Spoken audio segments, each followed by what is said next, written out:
live on YouTube TV and today live on Twitch for the first time ever. What's up, gamers? Gamer, ready to rock. Just three dudes chatting. What is up? Quarter Life Critics. You've heard it here first on multiple platforms. Sitting here today, February 13th, with my best friends, Patrick. Sup? And Grant. Yo. Quarter Life Critics. Now, there's going to be a ton of influx of gamers, coming in. They're like, what the hell is this? Prime subs. Prime subs. We need bits. I think we need some bits. I think our channel needs to be qualified. No. With 6 followers first. That's not cool. Paperwork. It should be a We democracy. updated our yard, or I mean our link Are tree. you dead naming? I don't think we have it because we've never had more than one link to go to. But now Double we it. probably should just go to YouTube. I'm gonna say No, I like Twitch. all right, we're Twitch, but Quarter Life Critics, guys, the TV show / podcast / show / everything. No, the only place where we review the best TV and film the world has to offer. And today we're doing something a little bit different. It's not the only, some people also review. No. But it's the only place where we review it. Emphasis on the we, italicized. We don't review it anywhere else except on Core Life Credit. Yeah, you got to pay a pretty penny to get one of our opinions. Yeah, you can get anyone talking about any movie. Listen, But us. The Just a only bunch of place noise. where we review is Core Life Critics. We And cut now- through that noise. And now you can have 2 streams going on at once. You can have Twitch. you get at the one- stream one count. Maybe window. we'll get our royalty numbers up, advertising up. Double Yeah, those everything's too. up. You guys should do a little test for us. Have them side by side, and which one is ahead of the other. Please shoot us with emails and let us know which one is ahead of the other. All right, but in that introduction too, I'm always talking about movies and TV shows. Usually we don't do a lot of TV shows, so I'm very happy to have the opportunity to introduce today's TV show because I'm the director, guys. And there might be more people saying, what the hell's the director? Well, that's a person bestowed with an opportunity to guide us on an elegant, thought-provoking journey of cinematic and television-related thought. So, I'm the director, and I chose The Curse by Nathan Fielder. And Yay! cue the sound effects. Much to Grant, if you caught the end of the last episode, Grant had a very shocked, maybe a face of dismay. But I think hatred. yeah, so maybe I'll get his thoughts in a little bit. But Grant, why don't you explain what this TV show's about first? Well, this TV show, if you guys have seen Nathan For You, it's made by Nathan Fielder. And the synopsis is that Whitney and Asher Siegel, their newlywed couple, struggling to bring their vision of for eco-conscious housing to the small community of Espanola, New Mexico. But their efforts are complicated by an alleged curse and eccentrically flawed reality. TV producer Dougie, who sees opportunity in their story. As the series unfolds, the couples find themselves caught in a mysterious web of ethical and moral gray zones, all while trying to keep their relationship afloat and conceive a child. And these guys, yeah, they're making a show, but what's the show about? It's Fliplanthropy. That's what it's about. So they, I think the premise is they get houses, they go into people's houses and they flip them for them, and then they subsidize their rent so it doesn't change at all. And the residents of Espanola, are they Espanola? What do you guys think about? Are they appreciative of this Fliplanthropy? Well, they might be. Let me. Who's the Let me ask- director? Yeah, what the hell? Quinn, you gotta No, I appreciate reclaim the reins, synopsis. bro. I wanted to ask Okay. a few introductory questions first, though. While we get started here. So, this show, The Curse, going back to Grant's look of confusion, dismay. What was going through your head at that moment? Were you saying, I don't want to watch another damn TV show, or you're like, I've heard of this show and it sucks, or what? No, Explain yourself. It was okay. So our Spit it out. our audience is large, right? So we have Right, a right. big audience, and I just thought, committing us three to a whole television series, regardless of the television series, was just not. It was just a big surprise. So it took me a second to process.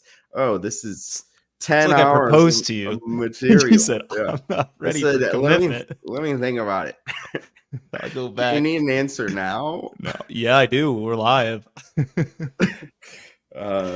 Speaking of, I just want a quick shout out. If you highlight our viewer, it looks like we do have our first Twitch viewer. Wow. Twitch is already better than YouTube. Already. I guess There we're we go. switching platforms. Yeah. No, I mean, it was more a full television series than the Curse. Show. But also, it doesn't surprise me that your pick was Nathan Fielder's newest project. Okay. So did you know anything about the show? Did you No. hear anything about it? You just No. new project, The Curse. Not even a genre, just new thing. Didn't Now, know Patrick, anything about it. Okay. Patrick, what about you? I also didn't know anything about it.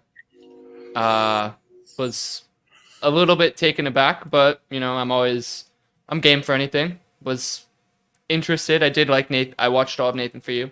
Enjoyed it. Had kind of meant to watch this at some point anyways, so felt like it was a good excuse, and we all get to watch it together. So I was mildly excited, but not. I'm cool with it. Okay. All right. So I was kind of in the same boat. I only heard kind of very minimal things. And the only other thing I saw was, since I follow a couple kind of social media accounts, was I saw a post by Nathan Fielder, or maybe it got shared by him. And it was one of those, when someone's done something wrong or something, they post like a notes apology. Mm-hmm. And they just screenshot that and put it up. So I'm going to read what he posted.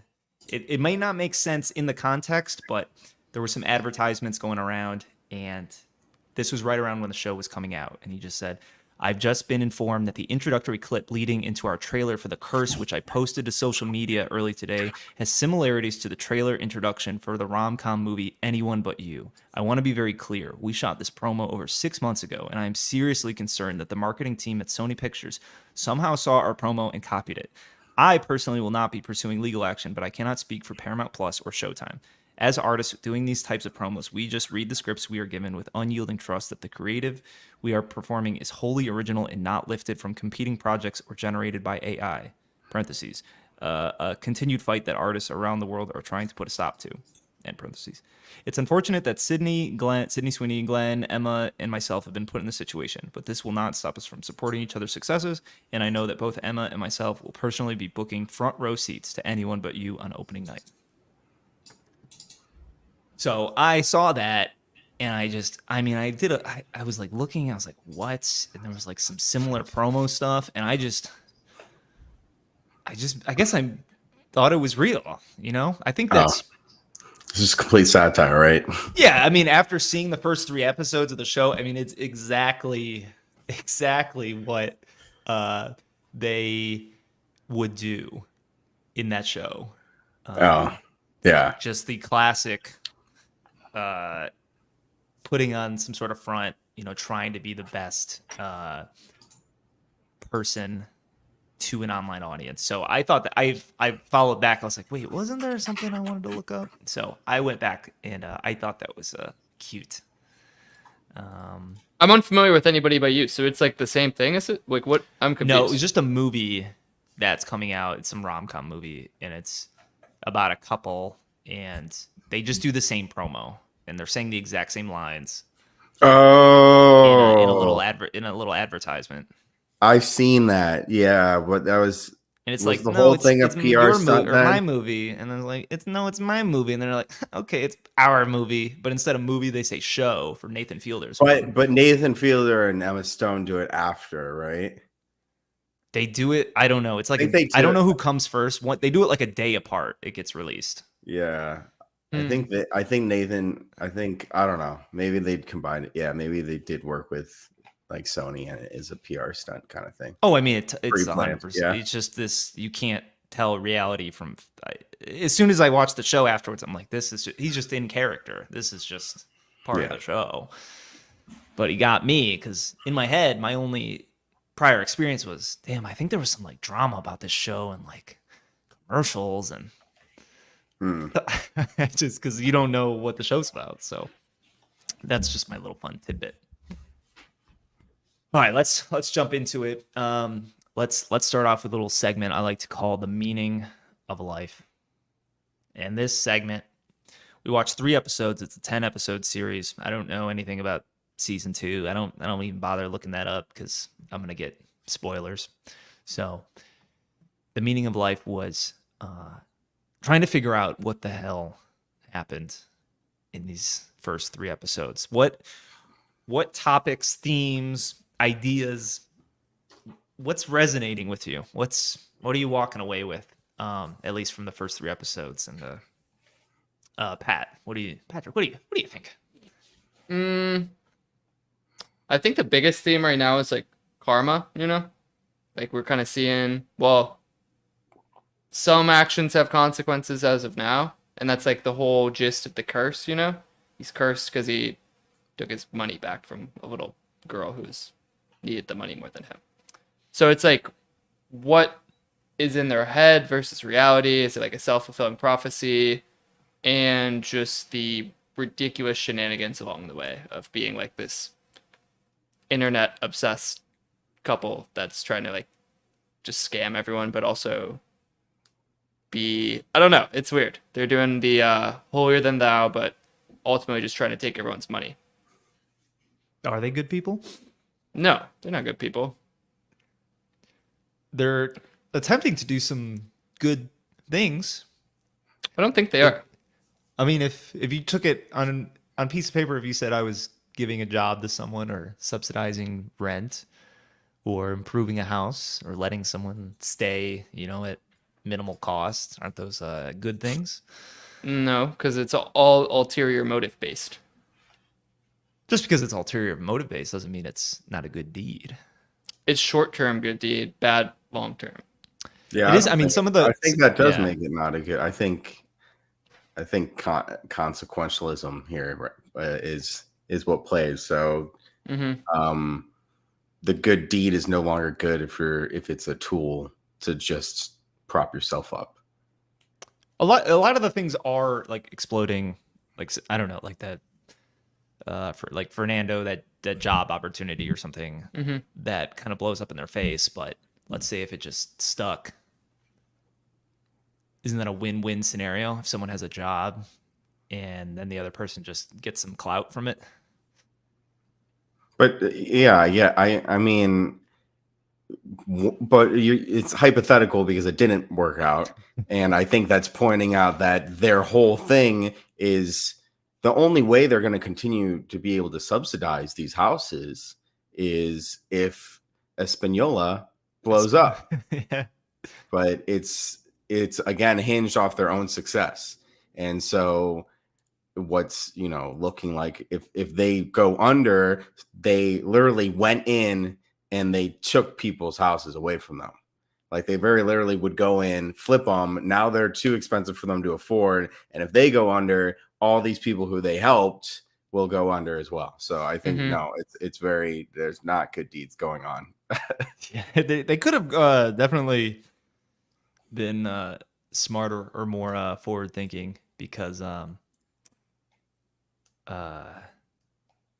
for instance, the my favorite improvement was the jeans store, which had a small but short appearance where some woman like just walks into like it's that fancy like LA type, just music, just jeans and the music like Girl on lo-fi her music. phone. Girl on her phone's there. Hey, how can I help you today? And that like poverty-stricken woman just kind of walks in and looks around and just immediately walks out. So yeah, they're not doing the best job of being good people. Grant, what other themes are jumping out at you with? Yeah, well, just one to continue that thread too. I think they point out because her parents are like slumlords, and she very well and easily within her reach make a much more meaningful difference and an immediate difference by dealing and making, helping her parents' image improve and make them less of slumlords and improve those housing. But instead she's doing her own venture for success because she doesn't give a shit about these people really. She's trying. I mean, if you really like, we're just. I guess it ultimately comes down to like, what's the largest motive? It's not money. I don't think they're trying to make money. There's a lot of image recognition going on. There's the whole TV show is basically shot in mirrors and windows and a lot of reflection. The whole house is a reflection. So I guess the parents are more like capitalistic minded, profit gaining people, but they're in this weird like they think they're making a need to difference. appear the best as possible. Their social currency, clout.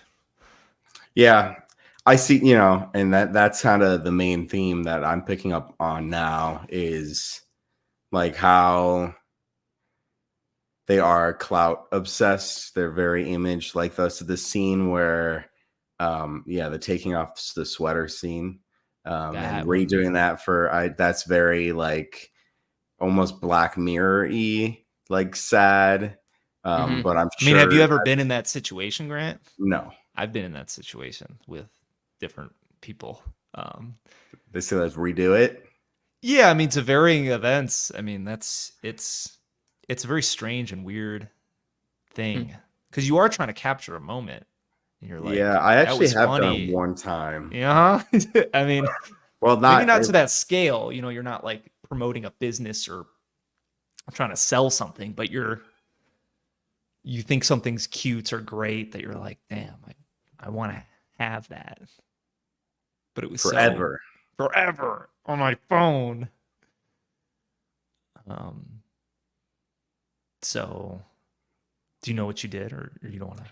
Yeah, no, it was actually my first place of employment. Like we were all taking our Salesforce certs, and I was the first one who passed it. So like, and I was in like a little study, like private office, and I like stepped out. I was like, I passed.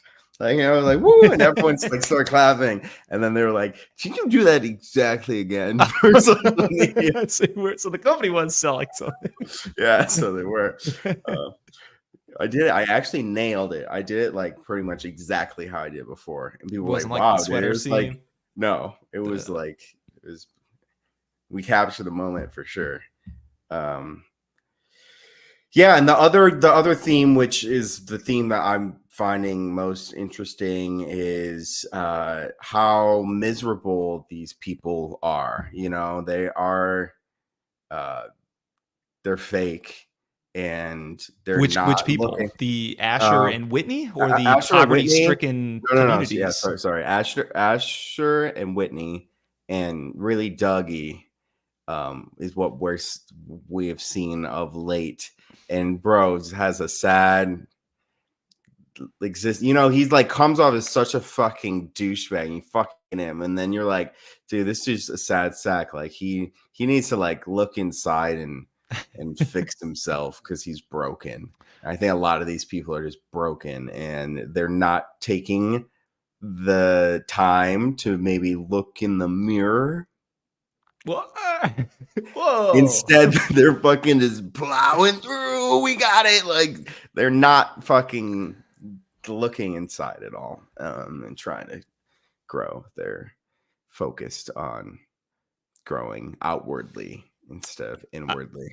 I don't think the city people are happy either. I mean, it's kind of a sad situation all around where I think multiple times Asher and Whitney, they give an opportunity or surprise someone or like, yeah, we're paying your rent. And like nobody, I mean, it's like life just happens. It doesn't make a difference really. Mm-hmm.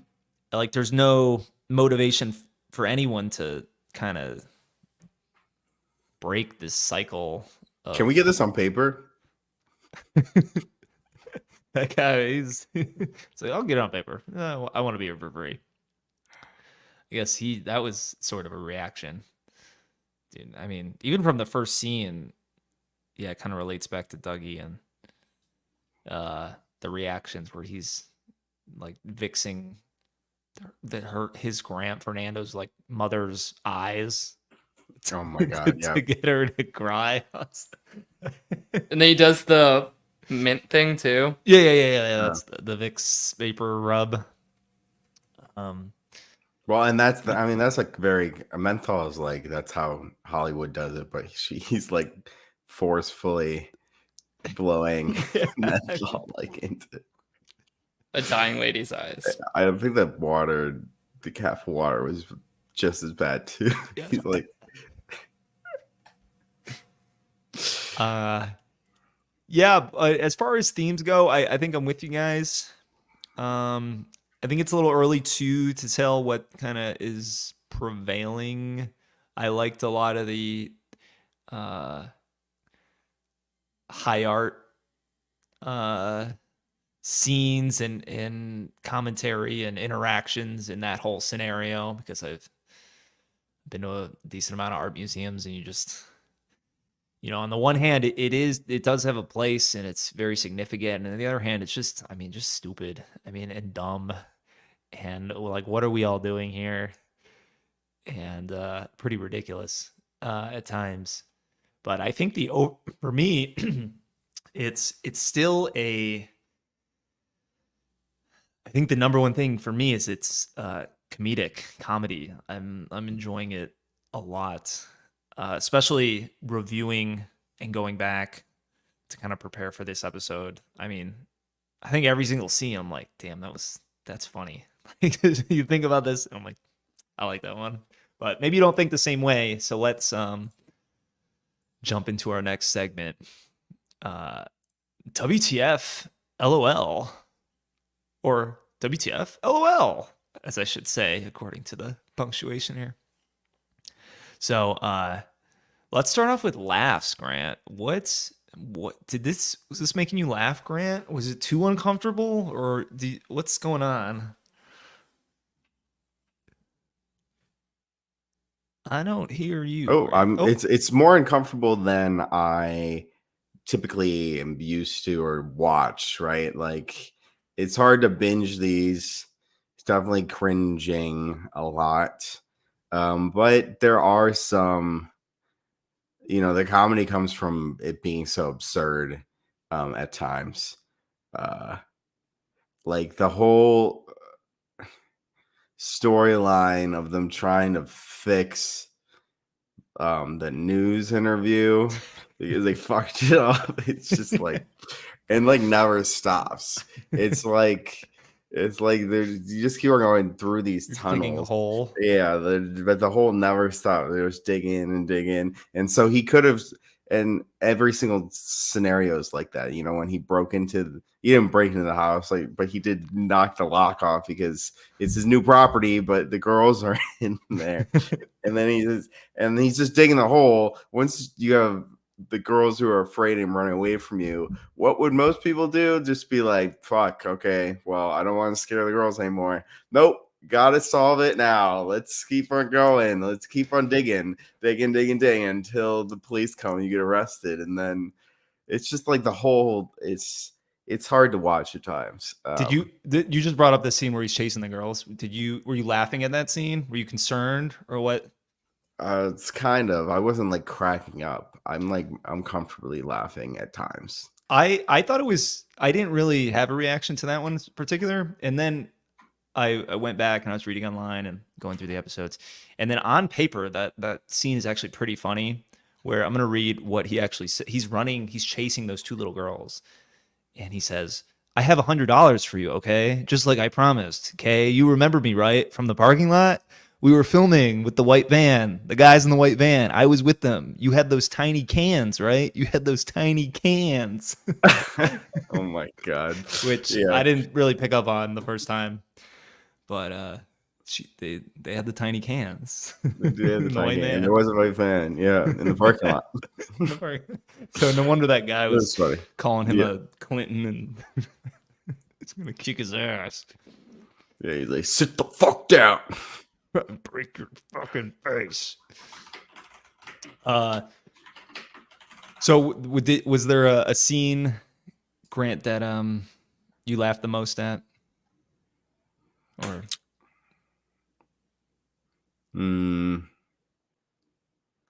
No, not off the top of my okay, head. all right. I cringe more than laugh. It's You it's hard cringe. for me. I wish I would laugh, but it's hard for me. I cringe more. It's okay. Just embrace it, Grant. Just let it envelop you. What about you, Patrick? I'm in the same boat. I don't know if I've laughed too much, but I like enjoy it.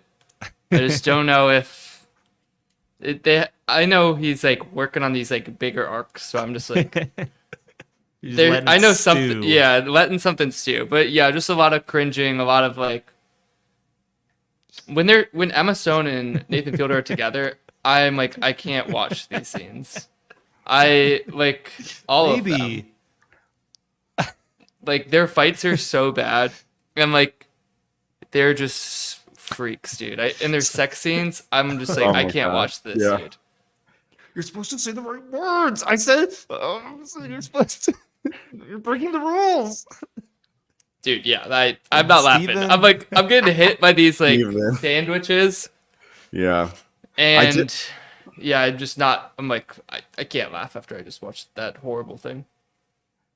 I do have a favorite line that I did crack up at that I wrote down. Yes. It was in Dinner with the artist, one Uh-huh. who just like fucking can see right through these motherfuckers. and Yeah, just, like, immediately. fucking uses them. And it's like, yeah, can you drop off? They're like, no, we have order both. Then she orders like the two most expensive things from the meal. And there's like, I have a work emergency as an artist. What do you mean? What work? It's like on Instagram. Just like, So it's an emergency, gotta I gotta go. go. Yeah, can you drop it off? Yeah, but while Nathan or Asher was ordering, he said, "How spicy is the tomato sauce on the pita?" Oh, mild. Okay. But just classic white. Like, dude, like, the tomato sauce on the pita. Oh, and they like the waiter's like instant. It's mild. uh, I can see how we still have a lot of episodes left to cook, but I can see how it's the reviews at least have this distribution of like low and high, because I think it's a pretty visceral reaction. I think my funniest lines or scenes, I really liked it when he came into the girl's house, or whatever, no, or a little bit later when Emma Stone Whitney came by and like he was cooking dinner or whatever, and she was like, "Oh, what are we cooking? It smells delicious," or something. It's like, hot dogs. Like, do With you cook rice? them with rice? like water. Water. Just bumbling it the entire way. So I Yeah. was Or do you laughing put up- them in rice after Af- buns? Oh, cookout style. I love it. It's like asking him if he takes supplements. Yeah, there's a lot of tone deafness. Just they drive the Tesla everywhere. But that scene, really quick. I have a question. Yeah. Did Whitney say her name before the girl, or did the girl just like mysteriously know her name? Good question. I don't know. I don't remember her saying her name. Probably not. It's probably more fuel to confuse weird- you to Mhm. say, "Oh, did she hear it off screen, or is she have magical powers?" The chicken with pasta. Chicken was missing. Just chicken spaghetti. uh, Yeah, she's What pretty I powerful. love how I like when they're having, or they did the sweater scene or something, and then like suddenly he's just talking about it again. Like you can tell it's like on repeat in his mind, and they're doing other stuff, and then he just brings it up. He's like, "Do you think like they were going through our garbage?" You know, like, and it's like out of nowhere because he just can't stop. he doesn't trust anyone. I mean, he doesn't. That like Mhm. pin scene was so excruciating when he needs to enter his pin. Guys, just tell me your pin. It'll take 2 seconds. Just let me do it. It's just like, Oh, you don't trust us? Think we need your money? Yeah, I thought that was actually going to be the start of the curse right there. Like all his money was going to get taken. Like they had like a skim reader or something on the ATM. I thought they. yeah, I sympathize with him a little bit. I don't know. Mhm. I think I've been in a situation kind of similar where I wouldn't give my pin. That guy looked a little shady. Yeah, But like it does you're- make sense that he needed like to know the pin. to do the trick. Shake the machine. Yeah, to do It's it, not like, really yeah. a big trick. But Well, it's you like had a You had to gotta- hold the It's button. like a while- wave. Yeah. Didn't look Yeah. that crazy. But if your whole like mission is to, you're trying to grow a community, you're trusting people. But then the actual people, you're like, I don't know about you. They're all gross. Now, what about the WTF in the WTF LOL part, Grant? Since most of the time you spent cringing, is there a part that it was unbearable for you?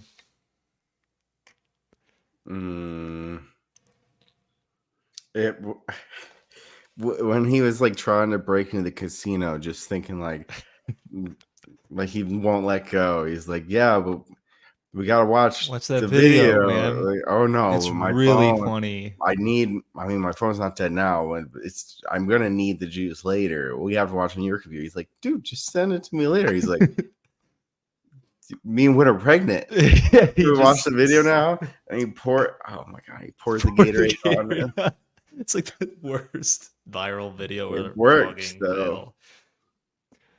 I was like, I didn't know why he was taking his shirt off. I was like, that makes sense. So he has plausibility for locking Yeah. the door. Thought it through. And before that, he was trying to do some Nathan for You stuff where he was like, it was my idea to change the circadian rhythm of the lights to have people stay longer. I could come on as a short, immediate consultant. Guys, a quick interruption. Sure. Oh, hello. A comment from Twitch. Hello, sorry for bothering you. I went to offer promotion of your channel viewers, followers, views, chatbots. The price is lower than any competitor. The quality is guaranteed to be the best. Flexible, Wow. convenient. So I like how big this comment is. It just covers it covers everyone's up the whole face. screen. We just see our eyes. Nice. So thanks, Crackling Shell. Thank you for being a supporter of the show. All comments help. Patrick, what about you? That was definitely rough. I do enjoy Nathan's antics. I think because I'm used to it Yeah. from Nathan for You. I like his solo stuff better, so like I was kind of giggling there. But when they're together, I just can't do it. But biggest what the fuck is probably the cherry tomato gang or grape tomato gang. The micro penis sympathizers. Yeah, that was rough.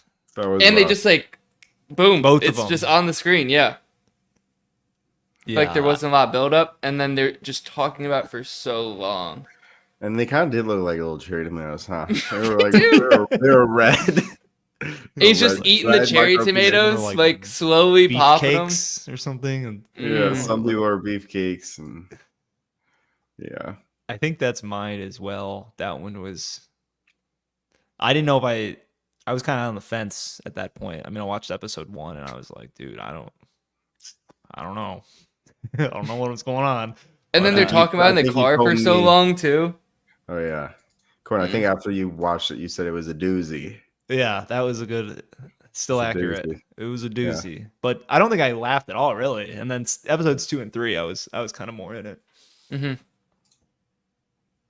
because I mean, episode 1 is a pilot. It's a pilot of a pilot too, Mhm. which I kind of put together later. Mm-hmm. What else? Who else did they include in their pilot? That it's got the one dude who's like talking to the priest. He's like, "I'm an atheist." They all hate. And they the wanted to do show. like the voiceover. Yeah. Yeah, and they're like, is he supposed to be funny? and They're like, what? where they, well, there's multiple. That's one scene that I remember where they're like another case where they could immediately give back to the community and they just plow over it and ignore it and continue doing what they think is good for the community. Is the guy's like, we could always use volunteers, and they're like, Oh, nah, we're not volunteering. like, not doing that. Too busy. Yeah. Yeah. Any other scenes you guys wanted to talk about before we jump into the next segment? Well, just the art gallery TP. Yeah. Just I thought that scene was pretty good. And the more I think about it, I think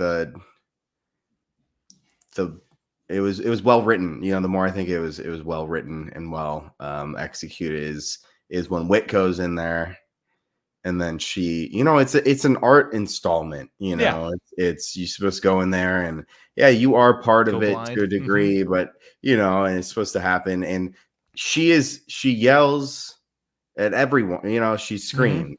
Yeah, and Wit cannot remove herself from the situation, and it has to be about her still. Like, she's incapable of just stepping aside and being like, oh yeah, no, it's just an art thing. Well, she wants to know what she said to Other Asher, and then yeah. also tells the governor, it's like, Yeah. don't eat the turkey. But it's not about like that's the part of the art. It's like you're not, who knows what she's saying to other people, that you know that she's It's an experience. Yeah, and it's experience where like she still is so self-centered she cannot imagine that it's just an art experience. It has to be about her. Yeah, I liked that it showed her reaction. I liked how it also I thought it showed a bit how the artist, Clara or something, she was kind of not as pure as you thought. Because I felt like her reaction to the governor was kind of like a unprepared, just I'm just, oh, everyone always eats the turkey. This is the only reaction I have. Like, it didn't look like that was planned. And then it's like, oh, then what is this? The art kind of lost some meaning. And Wit talked to the governor about the artist Clara or whatever, and was saying that she's actually gets these grants from Native American societies, and she's not allowed to make art that's non-Native American. And that also is like, so it's in her best interest to very much lean into this. And I think she is. And yeah, there's some kind of fake. Because did the scream sound different to you guys? I mean, one seemed like a anguish and terror scream, and then the second one was like, I guess I scream because I'm supposed to scream. I don't. Does that make sense? Yeah. I didn't notice maybe the tone of the scream necessarily, but I did get that same vibe where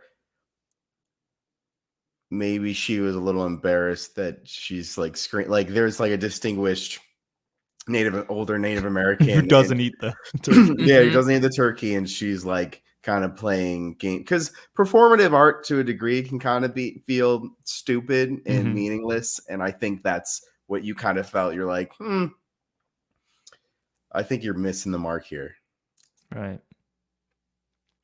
Yeah, it felt just like a different situation, so it just felt weird. Wasn't according to the plan. Mm-mm. All right. Let's move on to something I like to call "What's the deal with Dougie?"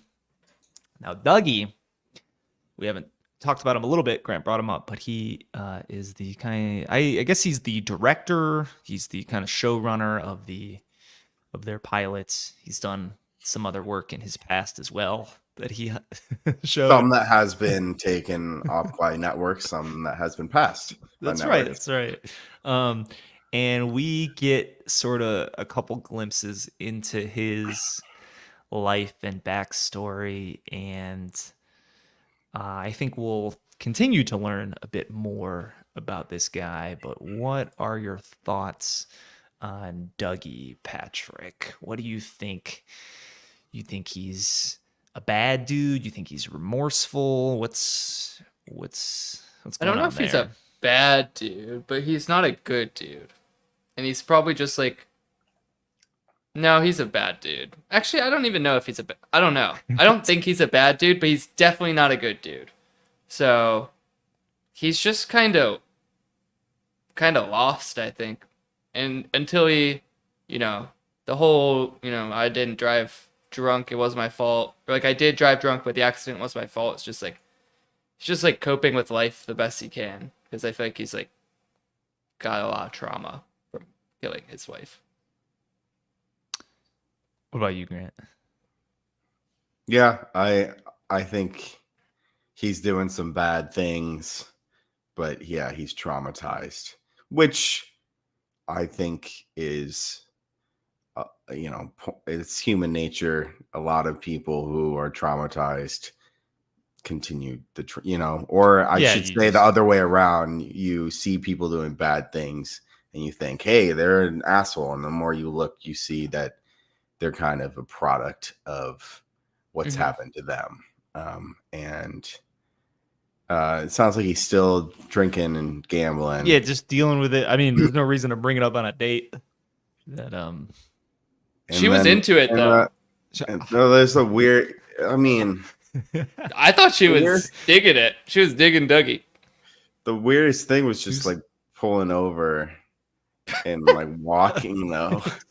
It's literally like a But crash landing. she was down with Yeah. it. She was like, "You're a better man than, other men would have just driven home." Well, he looked like he was fucking gonna fall asleep. Dude, I was like, I didn't think he was even drunk at dinner. Like I thought he was fine. no, yeah. Yeah, I thought he was on like pills or something, or there was something else going on. Yeah. Definitely. Something definitely weird. wore off. Yeah. Uh, So, and you have a question on here. What happened to him? So he was driving and they got T-boned, right? Or so I think Yeah. he T-boned someone he was running a red light. No, I who's think running. No, he I got think the T-boned. guy was running the red light. 'Cause I think it hit the passenger side Yeah. where his wife was. Yeah. Whose wife? Dougie's. Dougie's wife. Oh, was it Dougie's wife? I thought it was the other Yeah. person's wife. It's his wife. No, Dougie's wife. Yeah, Dougie's. That's why he's so traumatized. Oh. He was over the legal limit, but the car went through the red light and hit him. I see what you mean now. So like it wasn't really his fault, but like maybe if he could reacted faster, like his date was saying. Okay, I totally missed that. I thought it was the other car's like person, like I don't their think wife. so. No. I think you're 'cause right. He wouldn't have like a Facebook Yeah. of her. And he was like, "Isn't she beautiful?" or something. Yeah. And I then was- he's like breaking down, crying like later, and yeah, and All right. he just Wow, wants to I've learned drink with something. Asher. Yeah, so Yeah, like he you wants a definitely, buddy, man. Just wanted yeah, to you drink definitely and- sympathize with him, but yeah, I like how he's kind of I don't know, like Asher and Whitney, they're doing all these things that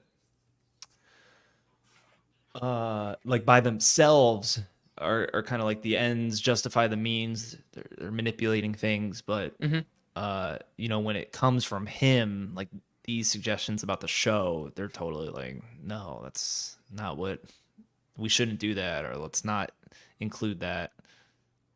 They're very resistant to any of his ideas. So I thought that was interesting. and they weren't big fans of the Burn Victim reality TV show. No, they definitely. Well, like Wit definitely was not. She was like, "Where the fuck did you find this guy?"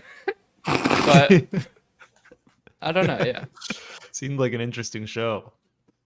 Don't we already I- make shows like that? Isn't that the whole Love is point? Blind. Like, Yeah, yeah. it's similar. It's like Bachelor Love is Blind. I mean, But- sure, they don't have maybe horrific burns, but it's probably the point is that the person that you end up with is probably gonna be ugly, Mhm. and we put that on TV. Yeah, but it's like what? How many days are they in the pod? Like a week. This is like all these women are fighting for this guy who they don't. I don't know. Well, it's and to it's the like extreme. you It's don't give satire a to the- way you're to not- back out. Like And you're they're not really like after giving the it's legal. guy, and it's like you're kind of making the guy probably feel worse about himself at the end of the day.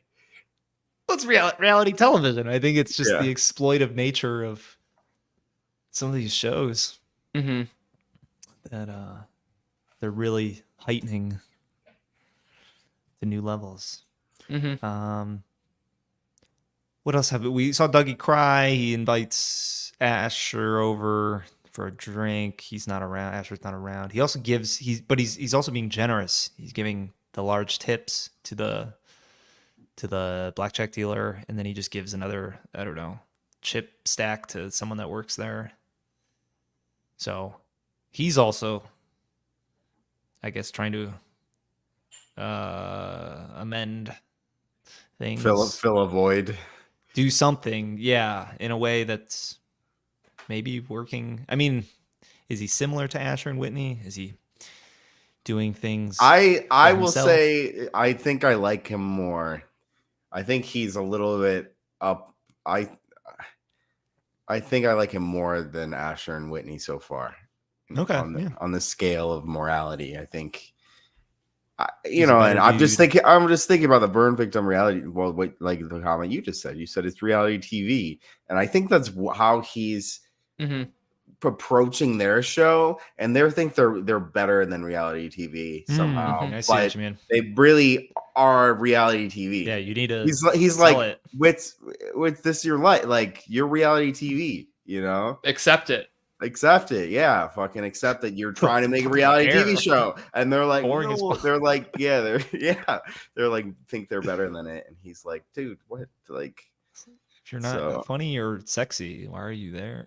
though Mm. I didn't something I want to talk about that Yeah. I don't know if this is just the supernatural or there's any way to explain this, but after watching the first episode, I thought Dougie had a secret camera crew and was specifically when they were at the apartment, and then they had that shot of them in the hallway from the peephole of the door across Mhm. the hall. I thought maybe Dougie has cameras set up and he is making a bigger show about them than they know, and there's a lot more B-roll. Maybe he's rigged their place up with cameras, and they Well, you don't can know. see into their bedroom from the outside.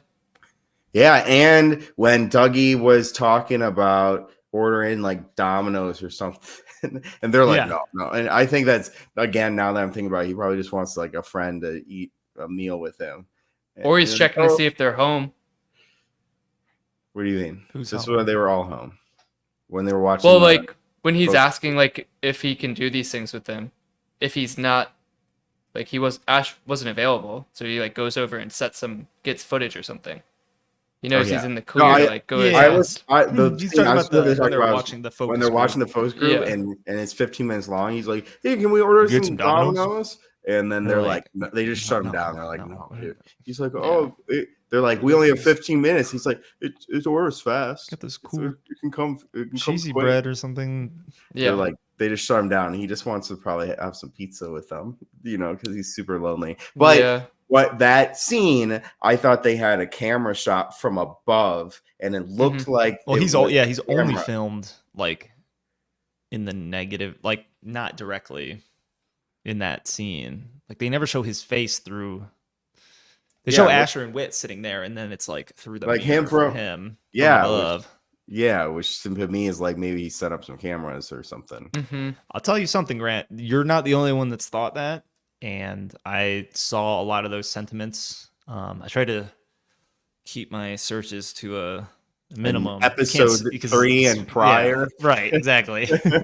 So a lot of other people have discussed the possibility of a kind of whole overarching gotcha from Dougie, that similar to the points you said, the door there, seeing in through the bedroom, kind of the close-ups at the end of each Mm-hmm.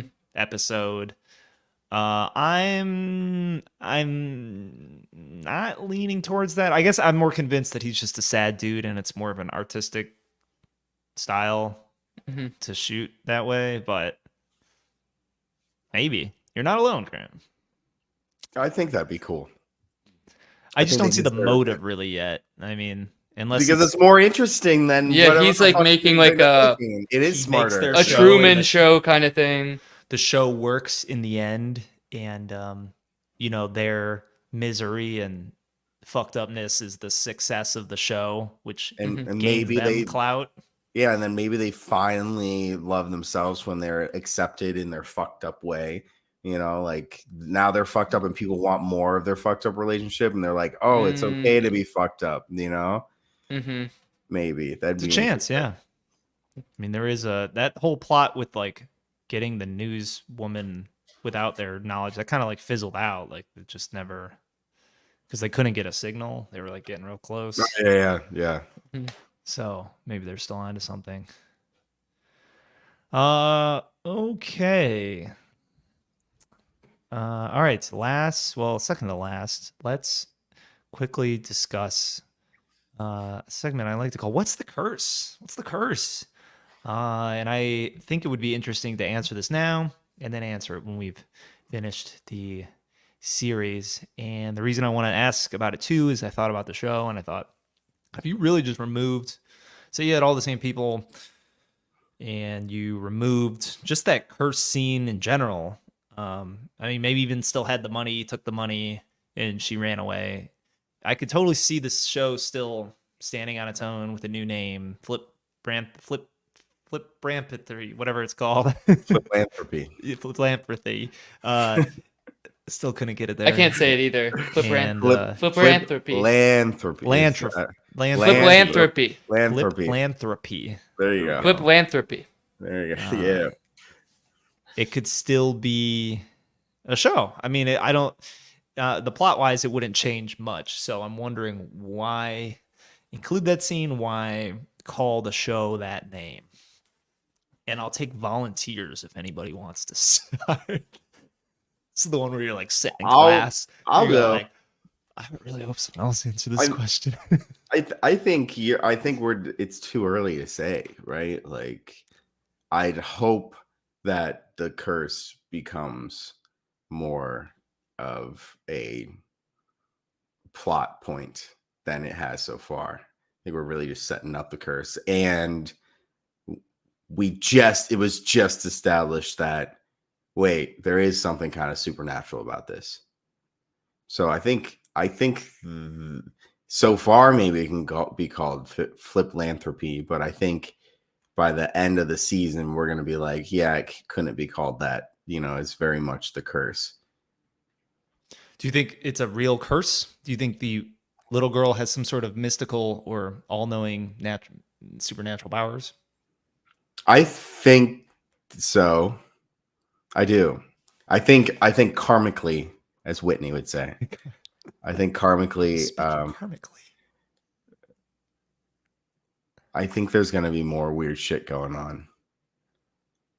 Okay. That's unexplainable.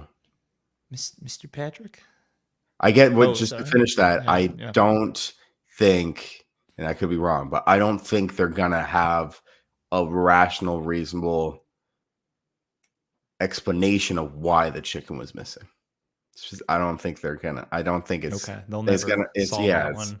no, and I think more things are gonna be unsolved like that. I don't think it's gonna be like this is explainable. This is explainable. I could be wrong, but that's what I'm feeling. Okay. On to you, Mr. Patrick. I think it is an ironic title because that's what Nathan Fielder likes to do. The curse is that Nathan feels like Ash thinks people are spying on him, and Whit wants to feel authentic and genuine. And the curse is that they spy on themselves. They put all their information out, and you're like reaping the harvest of that. People know stuff about you, like they know your name, like you just like you can't show these cracks, so they just go through. And like that you're not authentic and you're like kind of fake. And I think it's just kind of like how that will unravel as the show goes. What more are they gonna like have taken from them because of this curse?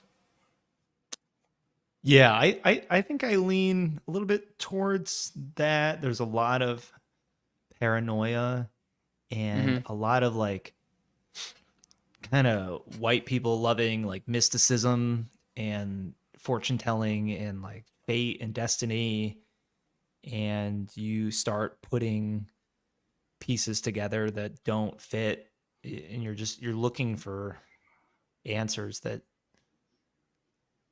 don't exist. I mean, you're just putting connections together, and I think I don't think, I don't know. I'm trying to think if the curse, you were talking about the chicken there, Grant. Maybe they won't ever. Maybe I'll take that they will explain it, and in the end, it's like he gets a phone. I don't know. Gets a phone call. We didn't put chicken in it or something. Sorry. We've reviewed the records, and yes, we in fact sent you the. Or they the wrong knew one. they knew what food he had because they like advertised it on their show. Guy want to eat this. He's like a sponsor. Could be that. Yeah. Yeah, but the bigger picture is looking for things that aren't there, and I think you get a lot of that with this sort of Hollywood TV show, reality show, LA crowd. I mean, you're generating something that doesn't exist. You're not getting the reaction you want. You generate it. You're not making sustainable houses. You're just faking it. It's all fake. So I think another thing about the curse that's funny and just shows the dynamic between Whitney and Ash is, as soon as it seems like they're never really on the same page. So Whitney is on the curse kind of train, and it's like, this is serious. You have to go and fix this. yeah. And now that she's met the girl or whatever, and now Ash thinks it's real and or is trying to figure it out, and she's like now dismiss it. It's like when he's like, chicken with what, and she's like, spaghetti. Whitney was like, chicken spaghetti. Sounds And good. Asher's like, why spaghetti? Well, he did They're, like, lie to never on her. the same. He said he fixed the curse, Mhm. but that was a lie. So Yeah, she in hasn't her mind, it figured may that out be yet. resolved, but he knows. Just gave it to some random woman. Yeah, they're not even on the same page about the origin of the curse, Grant. He was like, I don't Yeah. even. He's like, I don't even know. Like, they didn't remember me giving the $100, and maybe she did know, and they just want another $100. But I wouldn't trust anything. They're kind of all over the place. Just like, Yeah. oh my God. Well, and they don't ever really like say they remember him though. Like, and that, like, there's multiple times where he tries to get them to say like, "Hey, remember me?" and they don't say anything. And then Whitney sits next to the girl and he says, "So, like," she brings it up, I think, and says, so he gave you, or you remember him from before, or something like that." And like the girls They just never sit there. say. They never respond at all. They never like say I anything. thought the dad did though. I don't maybe think I'm he wrong. did either. I curse you. That was stuck in my head for a little bit. And then it They was played it like 3 times. the child TikTok. Dude, and that's also probably like what like kids TikToks look like. Like you have a feed of just like I know, dumb that's shit what like I that. thought. I thought You're like, like, wow, oh my God. these kids But are that's- probably just seeing other kids on like On TikTok, I mean, yeah. yeah. There's worlds of TikTok that You're not with different algorithms. You're not in my TikTok. No. Yeah. But that's why I like the show too, because I like the comedy's like drawn out and long, and I'm so used to like instant like 10-second like if you're like when your boyfriend does this and it does something for 2 seconds and you go haha same, and then you tag someone and it's funny, but like this is refreshing for me. I, don't know if I would have said that at the beginning of the episode, but one thing that I think is refreshing and a reason why I think you picked just a television series is it's nice because there's been many reviews of movies where all of us, I think, will end it being like, wow, a rewatch would be cool because all of our thoughts, you're talking it, you're discussing it, it's new perspectives, and you're like, okay, I want to take all these new perspectives and apply it back to the film. Yeah. But you rarely rewatch a movie, especially when you just saw it, versus a television series. We can talk about all these perspectives, and then you can go back to the second half of the season and start applying these things, which does make me more interested to so watch. serialized TV is The great. journey. Yeah. Comes out once a week. You get together, you talk to people, going to school. Oh man, you catch that? Oh shit! I don't think we were as analytical, but that shit was Nice. fucking crazy. oh my god, when he did Blew that, my mind. Oh Tight, shit! tight, I had tight. no idea. Science, bitch. All right, let's jump into the last but not least segment here. We got the GBQ patented review where we decide whether the true rating of the Curses episodes 1, 2, and 3. Let's just do a little bit of an average of them because, well, over the first 3 episodes of the IMDb, is it over or under? That's what we're going to decide. And we're with Quick mental math here. Yeah, under 1,000 votes. I don't Under have time 1,000 votes, to do, but television, mental TV's math already here. like usually less, right? Mm-hmm. I Yeah, quick have individual episodes. 7.6, 7.4, 7.9. So generally on the positive trend. That's an average of 7.633 repeating. Would you go over or under that? TV is inflated. Yeah, it is. All It right, really is, though. It That's is, like, a whole good point. It's the Like a whole whole point. point. All TV is inflated Mhm. on IMDb. By the it doesn't lower know what- IQ the sample viewers. size is so low, and you wouldn't even think like No, I'm gonna go even Game review of Thrones. episode Game 2. of Thrones is like they got 9.8 9.4 or something. episodes. Yeah. Yeah, dude, and you're like, what? No, it's perfect. so Grant. it's biased higher. It's I inflated. noticed too. I use a site called the Rating Graph, and it ranks episodes on a graph. So if you're like, oh, the Curse, and you type in, you look at it, then it shows you the general trend of each season. So you can see, like, I can see that the season finale is rated an 8.8. That's fucking insane for any TV show. I think an 8.8. That's pretty high rating. I think 1 point inflation. Yeah, 1 point Is inflation. a 7-8 movie great? Like amazing? It's pretty good.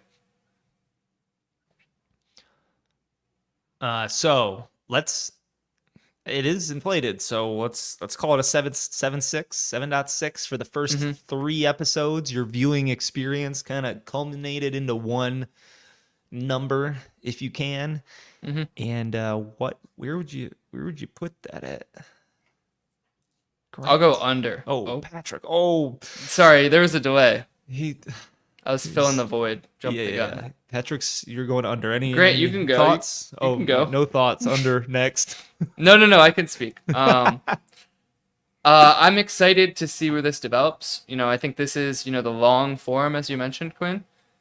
And, looking at these first 3 episodes as a whole, I don't think it is worthy to go over. But as they play out and develop into greater things, these are just the seeds. I want to see how they develop. What kind of flowers are we talking here? And also it's I feel like in addition to what I kind of said in tandem, like, you know how we were looking at the overall ratings, like heavily weighted towards 5, heavily weighted towards 1. Very polarizing. I feel like the 5s, probably watch the whole series. 1's a couple episodes. So it's like as you watch more of it, you enjoy it more. I don't know about that. You don't But- think so? I feel like a lot of the bad reviews have just been like, I feel like people have, it might be true, but sometimes people are like, I watched this entire thing and I thought it was gonna get better and it never did, and Okay. but there might be equal people on both sides, so maybe. Grant, over 100. I'm gonna go under for now as well. It's not the we have to see where it goes. I'm not Nathan Fielder is hard for me to digest. So it's just A lot of fiber. It's not saying that it's bad. It's just it's not, my There's a lot body's of- not used to it. Yeah, It's like non-traditional comedy going like on. I'm vegetarian and someone's dropped a steak in front of me. Steak. It might be And I good. haven't had it in 2 years. And I remember last time it was kind of weird. I didn't feel so well last time I ate it. But And this maybe one- it's gonna this is digest. intense. Maybe I'm It's gonna be a super meat raw. eater. Yeah, maybe I'm gonna be a meat eater after this. Yeah, maybe a better comparison is I usually like, which is not true. But I usually like my steak well done. It's not true, but this is You just a gotta make that rare. very clear. I don't I don't medium like rare well all the done time. steak. Medium rare. But yeah, and then this is a little bloody, and you're like, oh, I hate the blood, but there's a lot of blood. If I look at the blood for too long, Makes me squeamish. it makes it worse. Maybe I should just embrace the blood. Close my Yeah. eyes. Dig in. Uh, I think that one worked better for me. I like that one better, Grant. it's a good analogy. Yeah, Good analogy there. thanks. I'm gonna go over. I thought I wouldn't have said over if it was just the first episode. The first episode, I was really doubting myself, doubting the show. But then I just started to laugh more. I thought, I mean, this is funny. This is enjoyable. And I'm excited to watch the next few episodes. But it's different. It's not as easily digestible as something like, Nathan For You, or it's funny, they have poop flavored yogurt. Ha ha ha ha ha. Nobody wants to eat poop flavored yogurt. Like, this is like you don't know if, like, I think a lot of times people need permission to laugh. You need a laugh track, or you have an exact, like, funny moment, that viral video, that's where you laugh. But, like, the whole situation here is just ridiculous and hilarious, and just thinking about it makes me chuckle. But I'll see if I can make two believers next time we meet. It's not in your sure. hands, Quinn. Yeah. It's in Nathan Fielder's, delicate, clammy hands. Clammy, bloody hands. And Benny Safdie. Who Yeah. is, probably the greatest source of contention on this podcast. You guys know what I'm talking about? I do know what you're talking about. I wonder if Grant knows Yeah, what you're does talking Grant? about. Grant has no idea. This is a fun fact. It is a fun fact. I didn't bring it up, but it didn't really have a place, but now it does. So here, I'll give Grant a little bit of a hint. So Benny Safdie was in a movie we reviewed previously on Dougie. Quarter Life Critics, and played a role. He's I like the remember producer just too. looking. Yeah, I remember. It's like a recent one, right? It is a recent one. We just saw it because it's like the Safdie brothers, I think. And then, So please tell me. I'll Older. give you another hint. You and another member of the show got into a a little bit of a tussle, a tiff, Big over tiff. Still want to over, kick this guy's ass. It was me. the the actions back. or plot of this character and his morality, and if he, you know, if he's a good guy, bad guy, what the point of the whole thing was. I'm gonna have to look. I don't know. You got I don't Last hint, this resulted in a very big explosion of an argument. It exploded everywhere. It was very Shit was nuclear. nuclear. know. Oppenheimer. Ding ding ding ding ding. He was Edward Teller, the hydrogen bomb guy. Oh, yeah, he was. Mhm. Nice. Fact. He's done a lot of small things with like little roles like that, so he's good. Hmm. That was good point, Pat, to bring up. Okay. We are way over time here, guys. Let's talk about what is happening next time. Does anybody know? I don't know. I don't know. Oh, I'll Pat, guide you know? us through this segment. Oh, what are we Yeah. gonna be watching? We're gonna be watching a movie of my pick. I'll be director. I'm picking a 1997 Oscar winner, won 2 Oscars, nominated for 4 more. It is the complete opposite of what we just experienced. It is L.A. Confidential. It's like a neo-noir murder mystery in the 1950s with like crooked cops in L.A. Supposed to be really good. It's got an all-star cast, and it should just be solid. You know, it's got Kevin Spacey, Russell Crowe, Guy Pearce, Danny DeVito. I love Danny DeVito. Yeah, should be good. Nominated for Best 99 Picture. on the Yeah, Twitter. it's pretty high. It's supposed to be a banger. I've never even heard of it, so I'm excited. Yeah, we're just gonna go into, you know, a little crime thriller action. Should be good. Sweet. And I guess that's all she wrote. Grant, you want to take us out of here? Yeah. Thank you guys for watching, listening. Thanks. We always appreciate our audience. Please follow us on our social media, Instagram /QuarterLifeCritics, one word. We now have our Twitch. So you might be seeing our bio updated with a link tree with YouTube and Twitch links from there. If not, you know where to find us on YouTube. You know where to find us on Instagram. Thanks again. We will see you in 2 weeks. Peace. Peace. Peace.